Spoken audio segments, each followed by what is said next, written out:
riyaziyyat test toplusundan fiqurların sahəsi bölməsinə aid maraqlı bir suala baxırıq. Sual belədir. ABCD'ye F düzgün altıbucaqlısı və onun daxilində P nöqtəsi verilmişdir. Burada P nöqtəsi ixtiyari bir nöqtədir. BP'si və FP'ye üçbucaqlarının sahələri uyğun olaraq 18 və 24 olarsa, altıbucaqlının sahəsini tapın. Düzgün altıbucaqlı olduğu üçün onun hər bir tərəfini eyni bir A ədədinə bərabər götürmək olar. Burada S bərabər 2-1 AH sahə düsturundan istifadə olunacaqdır. İlk olaraq P nöqtəsindən keçib üçbucağın F-Y və BC tərəflərinə perpendikulyar düz xətt parçasını çəkirik. Həmin düz xətt parçasını MN adlandıraq. Düzgün altıbucaqlının BC və F-Y tərəfləri bir-birinə paralel olduğu üçün onlardan birinə perpendikulyar olan MN parçası əlbəttə ki, digərinə də perpendikulyardır. Yəni, M və N nöqtələri bir düz xətt üzərində yerləşir. MP parçasının uzunluğunu H1, PN parçasının uzunluğunu isə H2 qəbul edirik. Üçbucağın sahə düsturu əsasına yazma olar S bərabər 2-1 AH1 üstə gələk S bərabər 2-1 AH2 bərabərdir.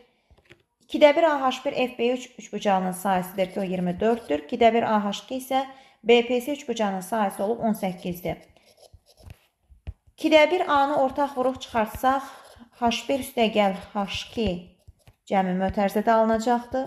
Sadələşdirəndə A vurulsun, H1 üstə gəl H2 bərabərdir 84 alırıq. İndi isə F və P nöqtələrini birləşdiririk.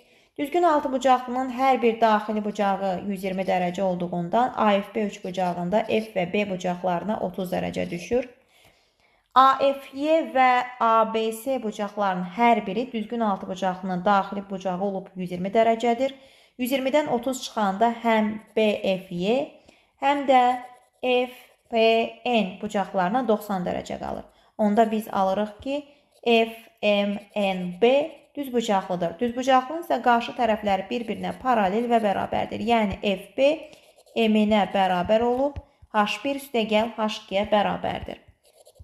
Və nəzərə alsaq ki, FP düzgün altıbucaqlının kiçik diaqonaldır. Onda deyə bilərik ki, A kök altda 3, H1 üstə gəl H2-yə bərabərdir.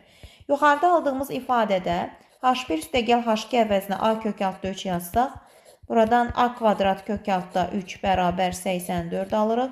İndi isə altıbucaqlının sahə düsturundan istifadə edək. 6 vurulsun A kvadrat kök altda 3 bölünsün 4. Bərabər tərəf üçbucağın sahəsini 6-ya vurmaqla altıbucaqlının sahəsini tapmaq olur. A kvadrat kök altda 3-ün əvəzini 84 qoyub sadələşdirəndə isə cavabımız olacaq 126.